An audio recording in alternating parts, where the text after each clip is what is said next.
Kapan Mbak bisa mulai kerjanya?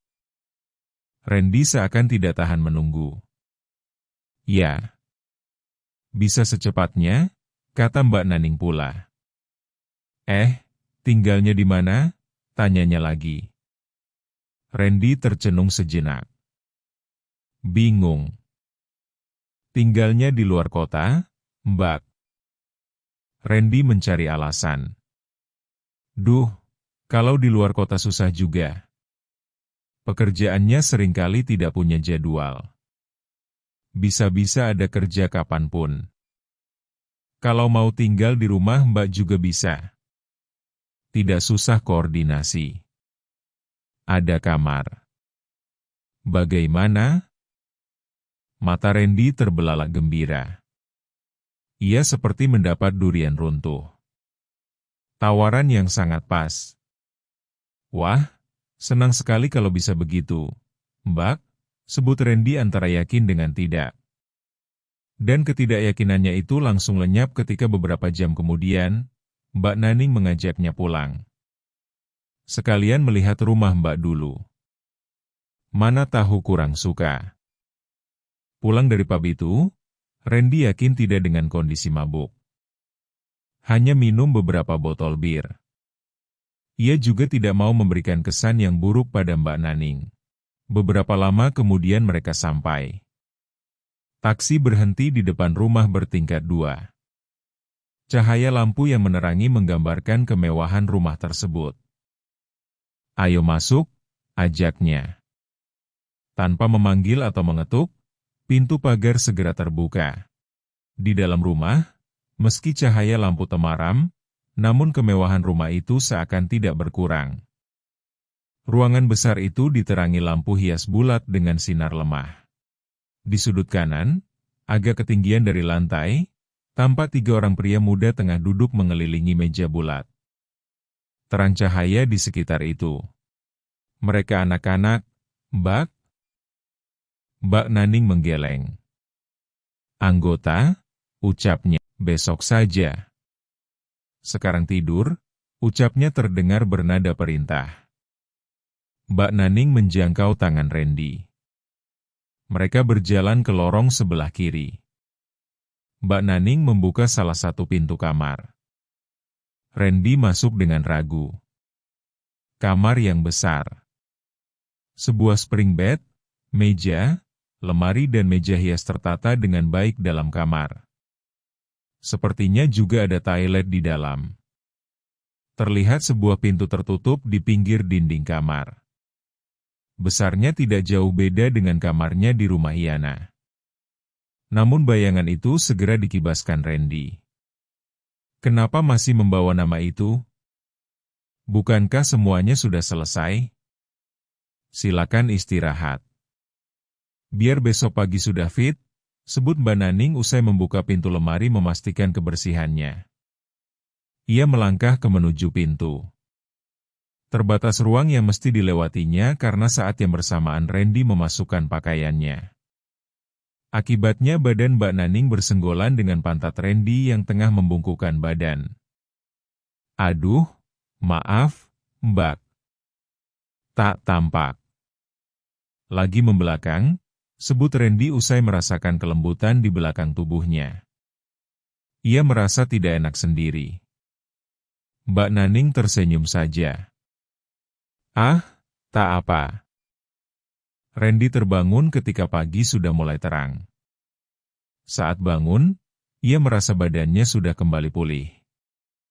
Tidurnya sangat pulas. Mandi dengan cepat. Berganti pakaian. Randy pun melangkah keluar kamar. Ketika sinar matahari pagi sudah masuk, kemewahan dalam rumah Mbak Naning kian tampak kentara. Lantai ubinnya lebar dan besar. Putih mengkilat. Perabotannya dari jati semua. Sejumlah lemari kaca yang besar tinggi berbaris membelakangi dinding. Dalam pandangan Randy, rumah Mbak Naning ini berada 2 level kemewahannya di atas rumah Papi Iyana. Ruangan di rumah ini seakan dibangun di atas yang tak rata. Antara semua ruangan atau kamar selalu ada tangga. dengan 3 atau 4 anak tangga. Turun atau naik. Tidak ada orang di ruang tamu. Mbak Naning juga tidak kelihatan. Mungkin masih tidur. Atau jangan-jangan sudah berangkat kerja. Randy melihat jam jati di sudut dengan lemari kaca menunjukkan pukul 8.15 waktu Indonesia Barat. Randy merasa perutnya keroncongan. Ia menaiki anak tangga berjalan ke kiri. Ke tempat 3 pria tadi malam yang dilihatnya. Ada lorong dan sejumlah pintu di sekitar itu. Ruang makannya lurus, lalu belok di samping akuarium, terdengar sebuah suara. Suara pria. Tubuhnya tenggelam dalam dinding sofa hitam yang besar. Tak kelihatan wajahnya. Randy mengikuti arah yang ditunjukkan. Berjalan dan berbelok ke kiri, ia sampai di ruangan makan. Sebuah meja panjang beralas kaca di ruangan itu. Sudah tersedia sejumlah menu sarapan pagi. Tertata di atasnya. Lengkap dengan piring yang masih tertelungkup bersama gelas-gelas. Randy tidak bisa menahan tangan untuk tidak menjangkaunya. Diambilnya nasi goreng yang sudah siap untuk dimakan. Sudah ada telur mata sapi, kerupuk dan daging-daging kecil di atas nasinya.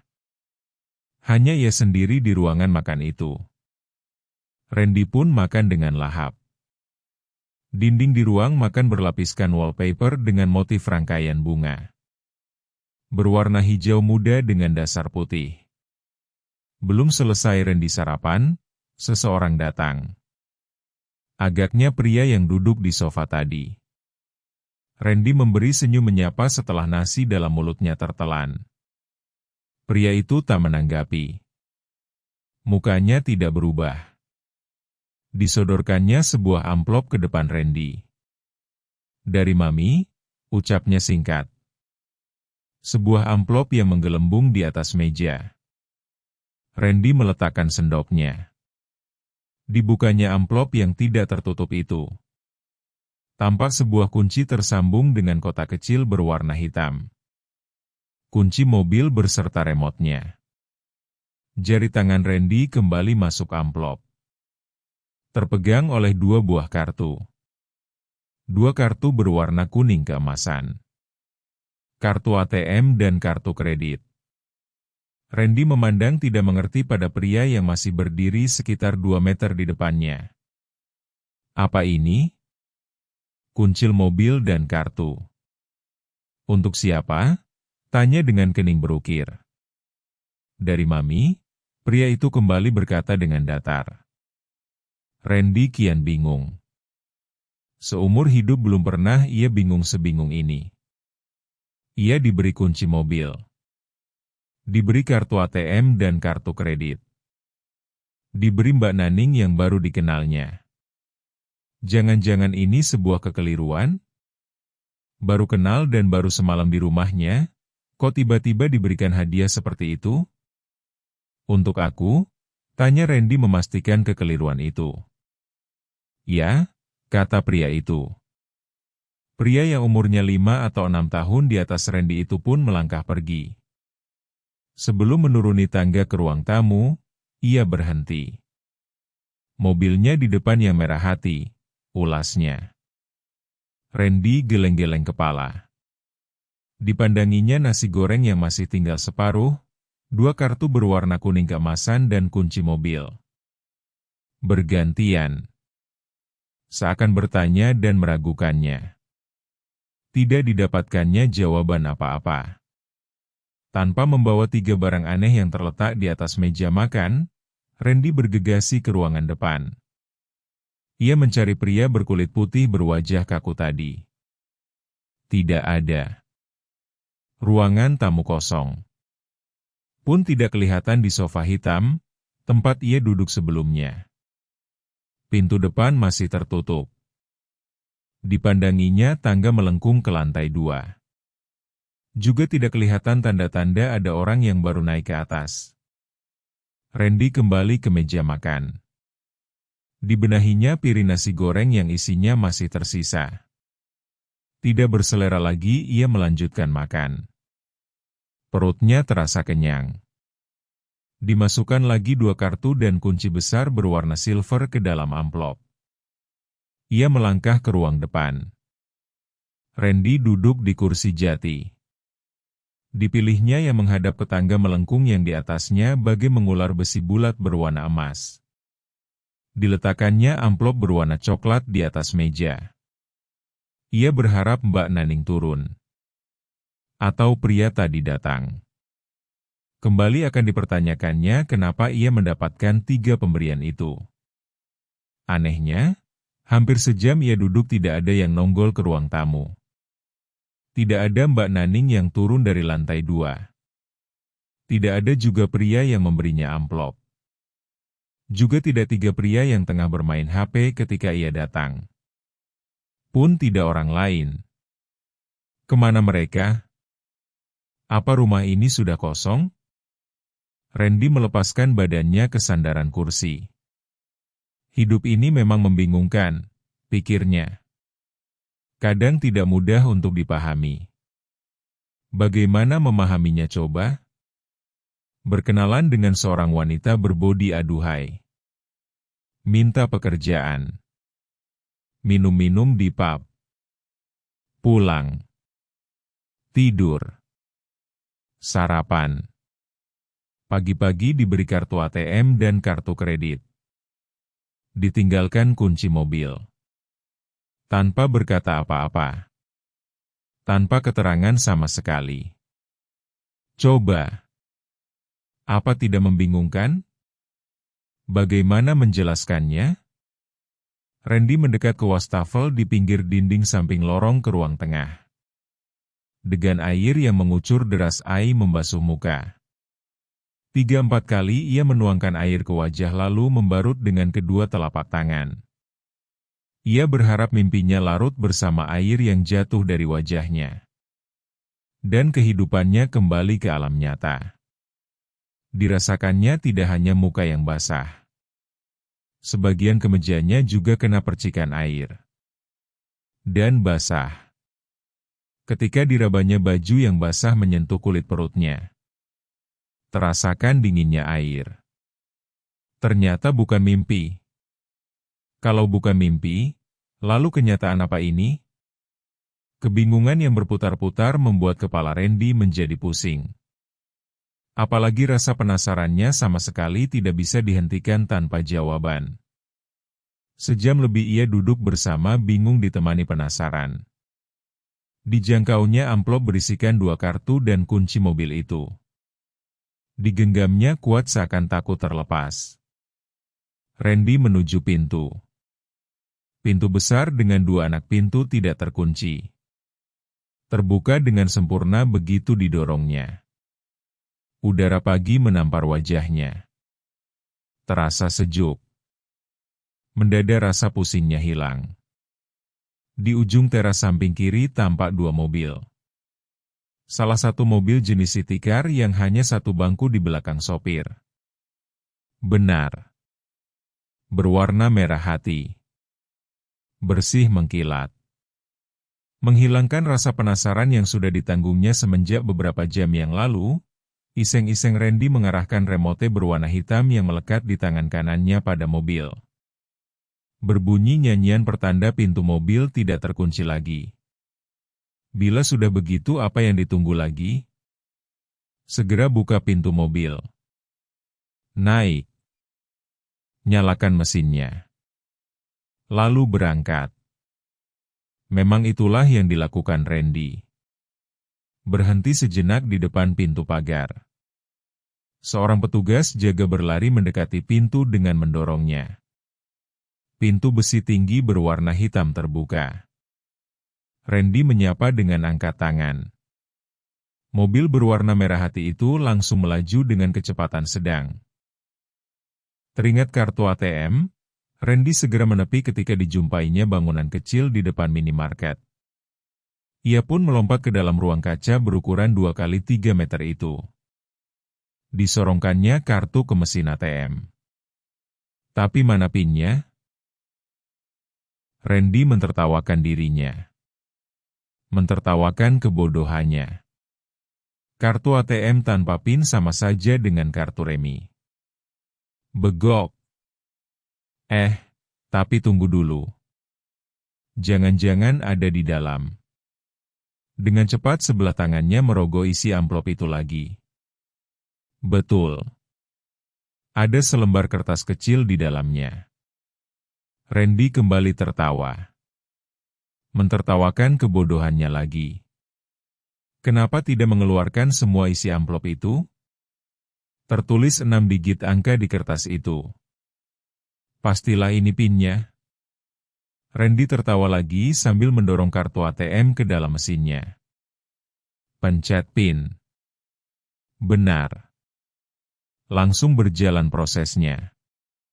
Ia tidak mengambil uang. Ada yang lebih penting dari itu. Melihat jumlah saldonya. Kalaulah boleh memilih pingsan saat itu, mungkin ia akan pingsan. Tetapi matanya justru melotot seakan mau meloncat keluar. Nafasnya malah memburu seakan baru bertemu hantu. Tertera angka 50 juta di layar ATM. 50 juta, Mak. Tangan Randy menggigil. Kakinya gemetaran. Ia menoleh ke belakang. Tidak ada orang yang antre. Ia menghela nafas panjang. Kemudian dipencetnya tanda penarikan. Prosesnya juga berjalan lancar. Tak ada masalah. Hehe, tidak perlu banyak-banyak. Cukup ambil 5 juta rupiah saja. Kembali ke mobil, Randy seperti tidak berjalan di tanah. Tubuhnya melayang begitu saja.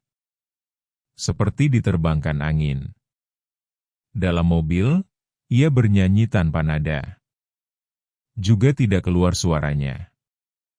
Hanya gumaman dengan kepala bergoyang. Ketika kemudian dilihatnya tulisan salon, ia langsung menepi dan berhenti. Masuk ke salon itu. Randy makin merasa segar. Fresh. Penampilannya pun berbeda. Rambut pendek. Muka bersih. Kumis dan jambangnya pun tertata rapi dan bersih. Randy pulang dengan rasa percaya diri yang menggunung. Ia akan menyampaikan rasa senang dan terima kasihnya kepada Mbak Naning. Ia merasa Mbak Naning terlalu baik kepadanya.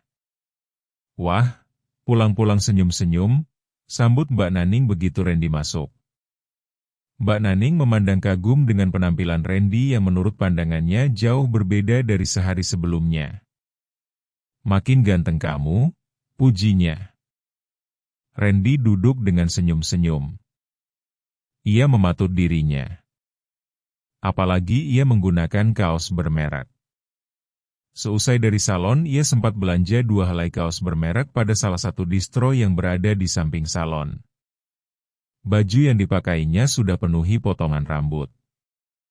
Mestinya begitu, sebut Mbak Naning lagi. Hidup itu harus dinikmati. Ngapain mesti sedih-sedih dicerai istri? Masih banyak wanita lain.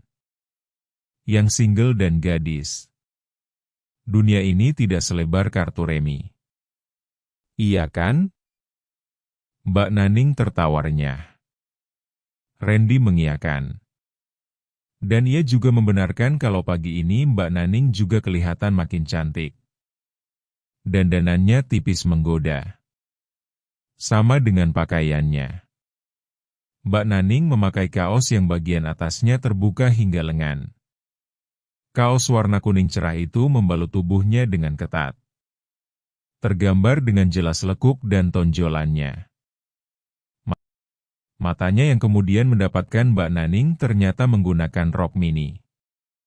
Warna merah yang lebih kuat. Senada dengan kaosnya. Terlihat kakinya yang bulat padat hingga sejengkal di atas lutut. Putih dan bersih. Tidak terlihat norak.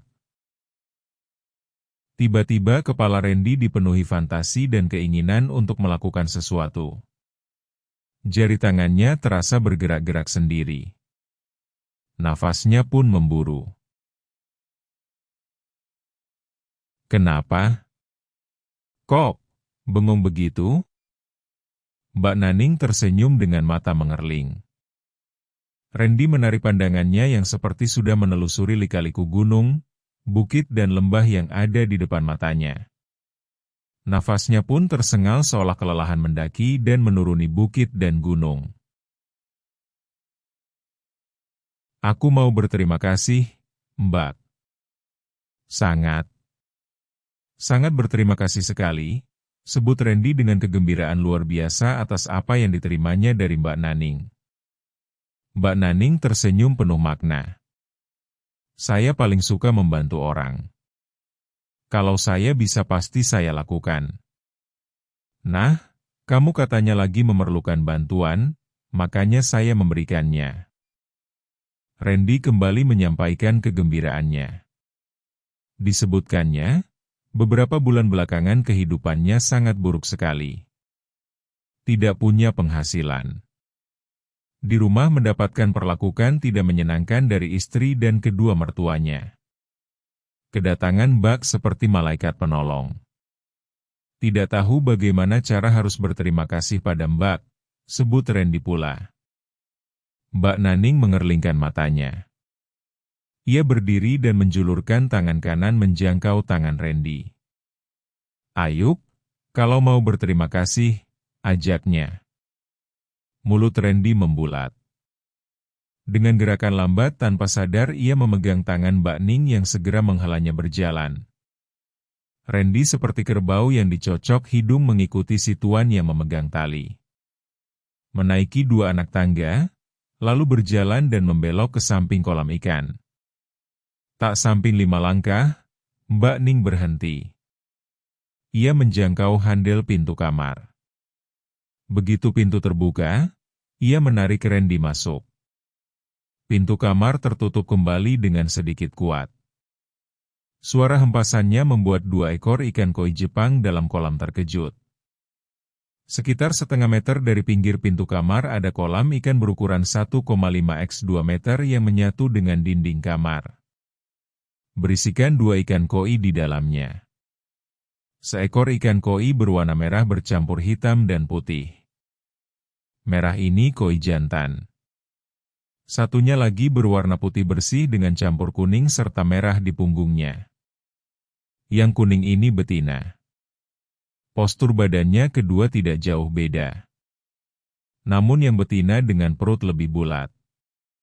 Kaget dan takut, kedua ikan terus berlarian. Menyebabkan air dalam kolam bergoyang. Setelah berkeliling dan berliku pada sisi batu karang yang terpasang dalam kolam, kedua ikan itu kembali tenang. Keduanya berdiam di sudut kolam sambil mengipaskan siripnya. Tak lama kemudian, ikan koi merah dengan bintik-bintik hitam di siripnya terlihat mengejar ikan koi kuning yang lebih gendut. Entah apa pasalnya. Ikan koi merah mengejar agresif seraya mengayuhkan kedua sirip dengan cepat. Ekornya pun terlihat mengipas-ngipas kencang. Ikan koi kuning berusaha mengelak. Ia berbelok dengan meliuk badan secara tiba-tiba. Berusaha mengecoh. Namun koi merah terus mengejar. Dapat. Mereka bergelut. Mengejar dan mengelak.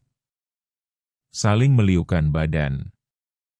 Ikan koi kuning kelelahan berenang mengelak kejaran. Ia tersusul dan terlambat menghindar. Ekor koi kuning berhasil didapatkan koi merah. Ikan jantan itu membuka mulut dan berhasil menggigit ekor koi kuning. Ikan koi kuning meronta. Berusaha melepaskan gigitan koi merah. Dapat terlepas. Kini gantian koi kuning yang marah. Ia mengejar koi merah dengan mulut terbuka. Terjadi pergumulan. Keduanya saling gigit. Saling terkam. Namun koi merah yang tubuhnya lebih ramping dapat menguasai keadaan. Ia mendorong koi kuning hingga terdesak ke sudut kolam. Koi kuning tidak bisa bergerak. Melihat itu, Koi merah mengambil ancang-ancang. Ia menyurutkan badan untuk kemudian bermaksud menghujamkan mulutnya pada koi kuning. Koi kuning paham tujuan koi merah. Ia bersiap menerima serangan. Begitu koi merah mau menyerangnya, koi kuning tidak mengelak. Namun ia membuka mulut. Dibukanya lebar-lebar. Koi merah yang menyerang dengan penuh emosi tidak menyangka koi kuning membuka mulutnya. Maksud semula untuk mencengkeram mulut koi kuning berubah seketika. Koi merah malah menutup dan mengguatkan mulutnya. Ia menyerang dengan ujung mulut yang keras dan tertutup bulat. Sasarannya adalah mulut koi kuning yang sudah terbuka. Dengan sekali hentakan dan gelengan yang kuat, kepala koi merah pun masuk ke mulut koi kuning. Sebaliknya, koi kuning pun sudah bersiap menerima serangan. Begitu kepala koi merah masuk, koi kuning menutup mulutnya. Koi kuning melakukan cengkeraman kuat terhadap kepala koi merah. Dijepit dengan giginya. Koi merah menggeliat. Badannya bergoyang-goyang. Namun tidak bisa bergerak melepaskan diri. Cengkeraman dan gigitan koi kuning sangat ketat dan kuat. Apalagi mulutnya juga tidak terlalu lebar. Koi merah berusaha melepaskan diri. Ia berusaha memberi kekuatan pada kedua sirip dengan melakukan gerakan mengayuh. Juga dibantu dengan dorongan melalui kipasan ekornya. Bergoyang. Saat koi merah mengerahkan kekuatan untuk mendorong mulut melalui gerakan sirip dan kipasan ekor, koi kuning memperlonggar gigitannya. Blup! Kepala koi merah makin nyungsep ke dalam. Bahkan sampai ke ujung kerongkongan koi kuning. Koi kuning tersedak. Kian panjang kepala koi merah terbenam membuat ia kesusahan bergerak. Tak mungkin melepaskan kepalanya, koi merah mulai pasrah. Atau mengambil nafas.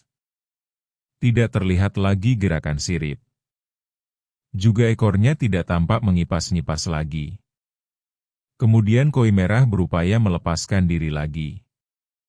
Ia seakan mendapat tenaga baru. Kedua siripnya seolah tidak bosan untuk bergerak. Menerjang dan menghempas air. Juga ekornya.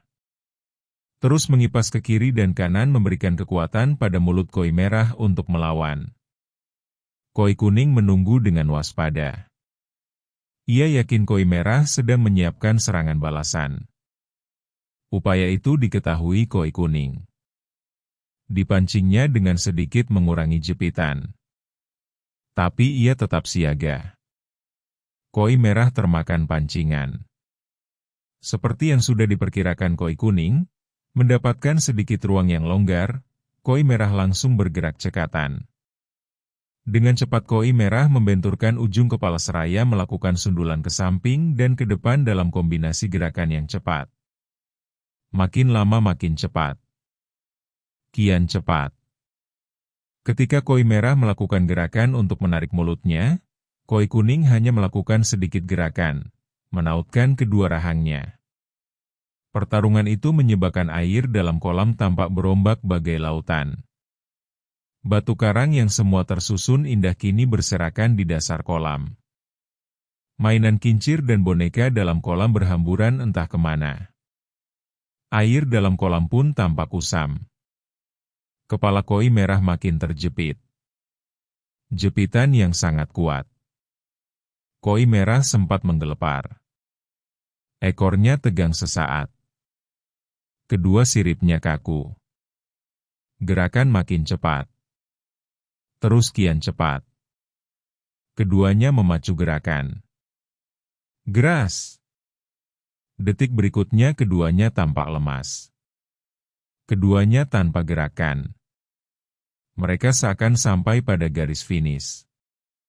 Perlahan koi kuning membuka mulutnya.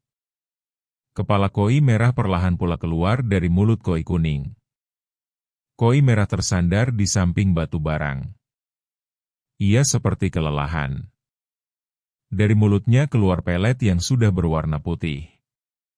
Saat dicengkeram kuat oleh gigitan koi kuning tadi, sepertinya koi merah sempat muntah. Muntahan itu keluar setelah mulutnya terbebas dari kuncian koi kuning. Dari mulut koi kuning juga keluar butiran pelet putih. Agaknya tertelan olehnya saat keluar dari mulut koi merah yang berada dalam cengkeramannya. Koi kuning mengibaskan ekornya mengusir butiran pelet yang bertebaran dalam air. Koi kuning berpindah ke sudut kolam. Dengan tetap di tempat ia mengipaskan sirip dan ekor dengan gemulai. Mulutnya terbuka dan tertutup. Seakan melepaskan nafas yang tertahan. Tak jauh dari sisi koi betina, koi merah juga hal yang sama. Mulutnya membuka dan menutup dengan gerakan yang lebih cepat. Terlihat gerakan air yang dihembuskan dari mulutnya. Ketika pintu kamar terbuka 2 jam kemudian, koi merah dan koi kuning tidak terkejut lagi. Pintu terbuka dengan lemah. Tidak kuat lagi suaranya. Bahkan nyaris tidak terdengar oleh mereka. Randy kembali ke kamarnya. Ia menghempaskan tubuh di atas spring bed. Capek sekali. Sendi dan tulang-tulangnya terasa lepas. Tapi kepalanya terasa sangat ringan. Wajahnya tampak cerah dan tersenyum puas. Sebab ia merasa telah menyampaikan rasa terima kasihnya kepada Mbak Naning. Hampir 2 jam ia menyampaikannya. Tidak hanya dengan kata-kata, tetapi juga dengan perbuatan dan gerakan. Gerakan tangan, kaki, mulut dan seluruh anggota tubuhnya.